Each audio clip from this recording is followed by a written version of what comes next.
Hey, Scott. Hey, Mr. Mixon, how are you? I'm doing great. How you been doing? I am absolutely well. I'm honored to talk to you, and I'm actually in a lull right now. My wife is having a second epidural. We're about to have our third child here in Well, a little bit. So I have congratulations. what's that? I say congratulations. Thank you very much. If it's a boy, we might go with Myron. We're not really sure yet. There you go. So, I'm like I said, I'm really honored to be talking to you. And your first book that came out was more about competition grilling. We don't really do a lot of that. We do more backyard stuff. So we're really excited to see that you kind of branched out into this area to cover this genre, I guess, of barbecue. Right. What was the impetus for that? Well, I mean, everyday barbecue. Well, one thing about it is, if you look out there, there's a lot of competition cooks, but in the scheme of barbecuing overall, it's a very small percentage. And the biggest part, Right. or the biggest barbecuers out there today are the ones in the backyard, on their decks, and they just want to cook for their family and friends. And they don't want to get all into how to dress up a blind box that you turn into barbecue judges and all the little tedious, minute things that you have to do to win today. But what they want to do is be able to cook good barbecue items in the backyard that are simple, but yet they're creative and they don't take a long time to do. And that's what Everyday Barbecue is about, my second book. And, not only how to cook the meat, but also in this book, it gives you some great recipes on what to do with leftovers. There's not many families can eat a whole Boston butt, and it's just so many barbecue sandwiches you can do. Right. And when you give a pitmaster or barbecue enthusiast in the backyard an option of how to take some of these leftovers and make, barbecue tacos or fried barbecue or different things, it just elevates it up to where they got a whole new level of barbecue, and they can do something they've never seen before and something that's exciting. So we're talking about backyard. So when you're not, doing something for Pitmasters, or you're not, promoting the book or teaching a class, what are you doing on a weekend at home? Are you grilling? Yeah, I mean, and I'm grilling because I like to smoke and grill, but I'm always working on new recipes. I'm constantly, and I'm not doing a bunch at one time. While I'm out filming the show Barbecue Pitmasters or whatever, I might write down a couple of things I think might work. And the only way you can really try them out and make sure they do work is come home on the weekends. You're not doing whatever it is else you have to do for a living, and try out those recipes. And I do a lot of that. So my family, yeah, my family gets to be the guinea pigs. Yeah. They get to eat all the good or bad, and they get to try all this barbecue. So what do you cook on at home? We build our own smokers, and the Myron Mixon smoker line, and all of them got water pans in them, and that's what I use. I mean, I love to cook with the water pan systems in them, and I've done that since I started competing in 1996. Anytime that you can tenderize meat while you barbecue, and I think that's a good combination. Definitely.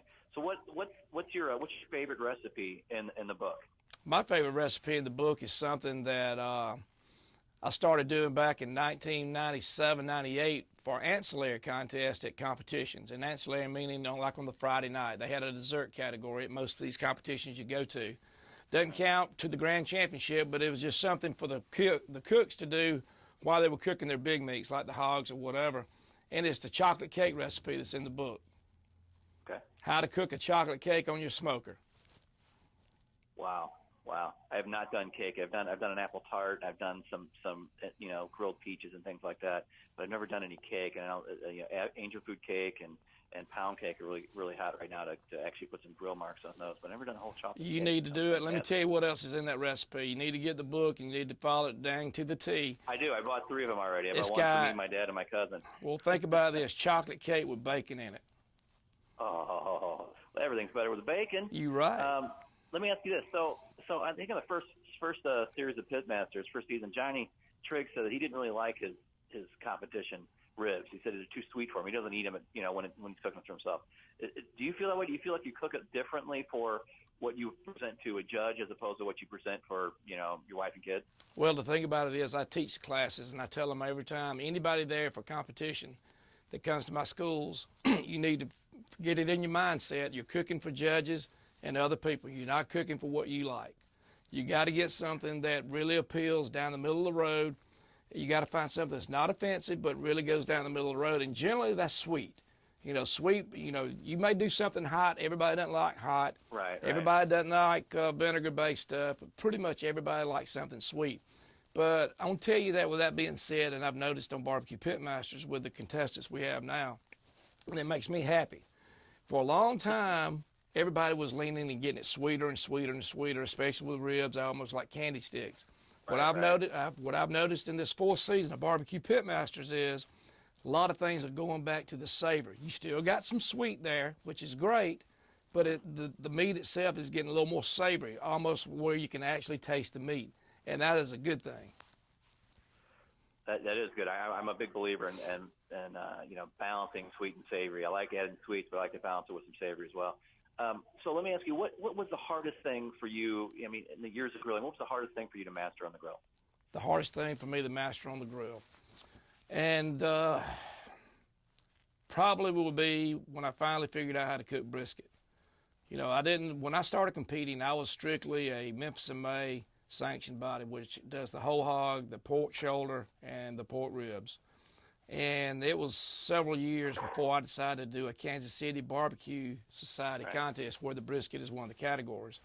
And it took me about a year to finally figure that thing out, and I worked hard at it. I generally don't do a lot of practicing at home. I do my recipes and work on those, but I don't practice categories that I do in competition because I feel like I pretty well got those down. Right. But I really had to work on that brisket, and I finally got it perfected. I did at one point. I did 6 weekends in a row. I did brisket to my family was so sick of eating brisket. I couldn't give it away. Made a lot of brisket chili that winter because I had so much left over. You know what I'm talking about then. Right. You just feel like I got to get it right. You get to a point and you go, it's almost right. It's not quite right. I need to work on it again next week. So on that note, what's your weaknesses? You're still thinking like, I still got to improve this. Even today, I won however many thousands of championships. What are you still working on? What are you going like, you know what? I still need to perfect this, or I still need to get this down. I still need to, it's just not quite perfect to your standards. The toughest two categories out there right now in competition barbecue, I feel like, has always been the chicken and the ribs. And I tell you why that is. Because the competition has got so critiqued now that you got to be perfect. The sizing, if you're using all chicken thighs, they got to be all the same size. That's where I come up with a cupcake chicken recipe, to make them all size the same. But the big key there is everybody in competition barbecue now can pretty well get the tenderness and the doneness correct on ribs and chicken. But where you have to stay ahead of the curve is that flavor profile. You're constantly having to change that flavor profile. I mean, not big changes, but little tweaks here and there. Do you want to go with a little more chili powder in your rub, or a little more cinnamon in the rub, or you want to do a fruit-based glaze, or do I need to do a more savory ketchup, vinegar-type glaze? You got to always keep playing with it, because sooner or later the judges get tired of eating the same flavor profiles, and you got to be the one to step out in front and be the first one there, because sooner or later they get tired of that flavor profile. But it seems to happen more with the small meats, the chicken and the ribs, not necessarily with the pork butts or the big briskets. It's always these small meats that you really have to constantly keep changing your flavor profiles, and that's the hardest thing, to stay above of and on top of. All right, I got another question about Pitmasters. So in the first season of Pitmasters, they showed you a lot of profanity, a lot of brusque behavior, and I've met a few people that have met you and talked to you, and everyone says that's not at all who this guy is. Do you feel like, do you regret a little bit that that's how you were kind of portrayed, that they played up that aspect of your personality and not the other parts of it? I'm going to say, a little bit of it, but I'm going to tell you something now. I ain't a choir boy when it comes to competitions. I want to win, and my whole demeanor. And I tell people this, I feel like I'm a good guy. I mean, I do anything in the world for anybody if I can help them. But the thing about it is, competition is a whole different thing than sitting over there judging. I have no play in the game. Only thing I got to do judging is pick out the best meat. I'm not the one sitting down there sweating, am I going to win or lose, the anxiety level. Right. But when I'm competing now, I want to win. I want to win, and I'm going to do everything I can to win, and I get strung out tight, And there's a difference in the Myron that competes and a difference in the Myron that judges. Right. So as somebody who's won, every competition out there, won thousands and thousands and thousands of dollars, does that make you a better judge, or does it make you a worse judge? Does it make you more critical? How is Myron the judge? I mean, would you want to have you judging your own stuff? Let me tell you what, everybody assumed before I ever started judging that when they found out I was going to be a judge, that I would be extra critical. And that's not the case. I know how hard it is for these pitmasters to do what they do out in the elements, out up under little pop-up tents, out there. You know, they don't have the benefit of a stainless steel ceramic kitchen, or that, you know, where you can walk in and out of the air conditioning and stuff. They're out there doing what they're doing and turning out some great barbecue under some extreme conditions. And I'm always as a judge, I'm going to lean toward the pitmaster. I'm giving that pitmaster the benefit of the doubt because I know how hard it is to do this. Right. You so with the the classes and the pitmasters and the books, are you competing as much as you used to? Well, right now we've been started first weekend in March, and we won't be through shooting this season of pitmasters until like the third weekend in June. Now I've been sending my team out with my son Michael leading them, but I'll get to start back competing sometime in July, so I'll be hitting the trail heavy. I miss it.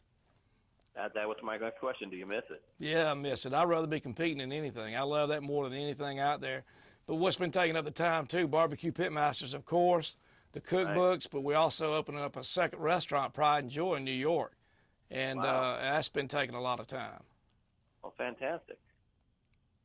Well, I think I need to get back to my wife, who has probably got the epidural in, and we have to get that child out.